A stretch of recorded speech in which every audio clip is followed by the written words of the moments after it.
আন্দোলন চলবে।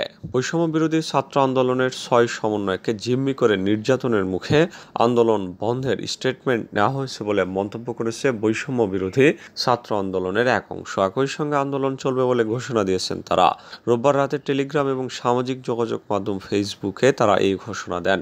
বৈষম্য বিরোধী ছাত্র আন্দোলনের সমন্বয়ক আব্দুল কাদের টেলিগ্রামে লেখেন, সমন্বয়কদের জিম্মি করে নির্যাতনের মুখে যে স্টেটমেন্ট দেওয়ানো হয়েছে সেটা কখনোই জাতির নিকট গ্রহণযোগ্য হতে পারে না।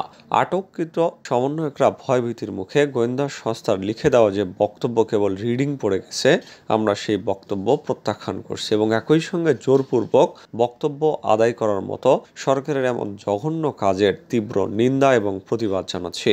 তিনি আরো বলেন, আমরা দ্ব্যর্থহীন ভাষায় বলতে চাই, পূর্বে উত্থাপিত ছাত্র হত্যার দায়ে প্রধানমন্ত্রীর ক্ষমা প্রার্থনা, স্বরাষ্ট্রমন্ত্রীর পদত্যাগ সহ ৯ দফা দাবি আদায় না হওয়া পর্যন্ত আমাদের আন্দোলন চলমান থাকবে। দেশবাসীর প্রতি আহ্বান, আপনারা কোনো প্রকার বিভ্রান্ত হবেন না। যে কথার জন্য সরকার এতগুলো মানুষকে হত্যা করেছে সেই হত্যার বিচার না হওয়া পর্যন্ত আন্দোলন চলবে। সিনিয়ররা আগেই নির্দেশনা দিয়েছিলেন এবং বৈষম্য বিরোধী ছাত্র আন্দোলনের শুরু থেকে নীতিগত সিদ্ধান্ত ছিল সমন্বয়কদের মাঝে এক গ্রুপকে তুলে নিয়ে গেলে বাকিরা নেতৃত্ব দেবে। কাউকে যদি আটক করে জোরপূর্বক কোনো বিবৃতি আদায় করা হয় তবে আমরা সেটা না মেনে যারা মাঠে থাকবে তারা আন্দোলন চালিয়ে যাবে। সহ সমন্বয়ক রিফাত রশিদ ফেসবুকে লেখেন, গণস্বাস্থ্য থেকে তুলে নিয়ে যাওয়ার আগে নাইদ ভাই, আসিফ ভাই এবং বাকের ভাই তিনজনই স্পষ্ট করে বলেছিলেন, আমরা যদি নাও থাকি আন্দোলন চালাইয়া নিবা, আন্দোলন যাতে থেমে না থাকে। আমাদের উপর অনেক ঝড়ঝাপটা যাবে, যারা বাইরে থাকবে তারাই অন কমান্ডে থাকবে। তাই সিনিয়রদের শেষ কথাগুলো বুকে ধারণ করেই আমরা আন্দোলন এগিয়ে নিয়ে যাচ্ছি। জোরপূর্বক আদায় করা বিবৃতি বাংলাদেশের ছাত্র সমাজ প্রত্যাখ্যান করছে। আন্দোলন চালিয়ে যাওয়ার ঘোষণা দেওয়ার মধ্যে রয়েছে বৈষম্য বিরোধী ছাত্র আন্দোলনের সমন্বয়ক আব্দুল হান্নান মাসুদ, মোহাম্মদ মাইন সরকার, সহ সমন্বয়ক আব্দুল্লাহ সালেহী নয়ন, মোসাদ্দেক আলী ইবনে মোহাম্মদ খান, তালাত মাহমুদ রাফি। ডিবি অফিসে কিসের নিরাপত্তা? নাহিদের মায়ের প্রশ্ন। আমার ছেলের সঙ্গে যোগাযোগ করতে পারছি না, সে কি আদৌ ডিবি অফিসে আছে সেটাও নিশ্চিত হতে পারছি না। আগে একবার নাহিদকে তুলে নিয়ে নির্যাতন করা হয়েছে, এবারও মারধর নির্যাতন করা হচ্ছে কিনা এ নিয়ে আমরা শঙ্কিত। ডিবি অফিস বলছে নিরাপত্তার কারণে তাদের কাছে রেখেছে। সন্তান তো বাবা মার কাছেই সবচেয়ে বেশি নিরাপদ। ডিবি অফিসে কিসের নিরাপত্তা? গতকাল কোটা সংস্কার আন্দোলনের অন্যতম সমন্বয়ক নাহিদ ইসলামের সঙ্গে দেখা করতে ডিবি অফিসে গিয়েও ঢুকতে না পেরে রাস্তার পাশে দাঁড়িয়ে সাংবাদিকদের কাছে এভাবেই ক্ষোভ প্রকাশ করেন তার মা মমতাজ নাহার। ডিবি হেফাজতে নির্যাতন করা হতে পারে বলে আশঙ্কা প্রকাশ করে তিনি বলেন, নাহিদের সঙ্গে দেখা করতে চাইলেও আমাদের ডিবি কার্যালয়ে প্রবেশ করতে দেওয়া হয়নি, আমরা খুব চিন্তায় আছি। তিনি বলেন, যদি তাদের নিরাপত্তাই দেওয়ার জন্য হেফাজতে নেওয়ার প্রয়োজন ছিল তাহলে তো পুলিশ হাসপাতালেই তাদের নিরাপত্তা দিতে পারত। নাহিদকে হেফাজতে নেওয়ার পর এখন পর্যন্ত আমাদের কিছু জানানো হয়নি। আমার ছেলেকে নিরাপত্তার জন্য এখানে আনা হয়েছে সেটি আমরা মানি না।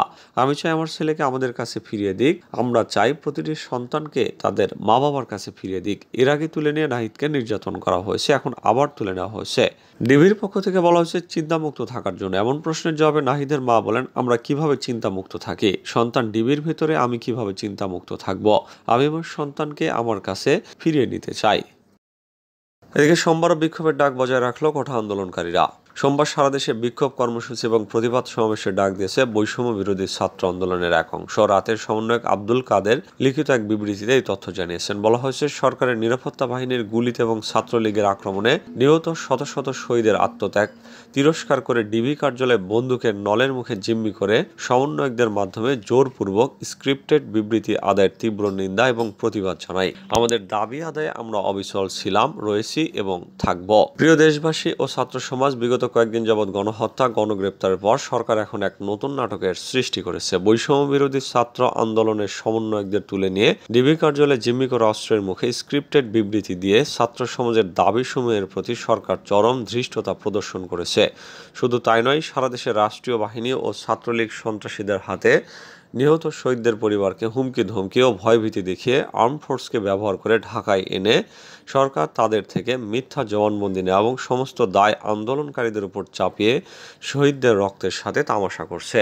আমরা দ্ব্যর্থহীন ভাষায় বলতে চাই, জীবনের শেষ নিঃশ্বাস পর্যন্ত ছাত্র সমাজ শহীদদের রক্তের সাথে বেইমানি করতে পারে না। প্রিয় দেশবাসী, আপনারা জানেন দেশে কোটা সংস্কার আন্দোলনকে কেন্দ্র করে সরকার সাধারণ শিক্ষার্থীদের উপর নির্যাতনের স্ট্রিম রোলার চালিয়েছে। ব্যাপক হত্যাযজ্ঞের পর সরকার সারা দেশে রেইড করে গণগ্রেপ্তার করেছে। হাজার হাজার মামলা এবং গ্রেপ্তার করা হচ্ছে। জানালার পাশে পড়ার সময় কোমলমতি শিশু সামিরকে হেলিকপ্টার থেকে গুলি করে হত্যা করা হয়েছে। প্রাইভেট বিশ্ববিদ্যালয়ের শিক্ষার্থীদের উপর স্মরণকালের সবচেয়ে বড় বর্বরোচিত হামলা হয়েছে। এমনকি স্কুল কলেজের কোমলমতি শিক্ষার্থীদের উপর ন্যাক্কারজনক হামলা চালিয়ে অসংখ্য শিক্ষার্থী আহত এবং শহীদ করা হয়েছে। এই অবস্থায় আমরা কঠোর ভাষায় বলতে চাই, আমাদের দাবি আদায় না হওয়ার পূর্ব পর্যন্ত ছাত্র সমাজের আন্দোলন চলবে।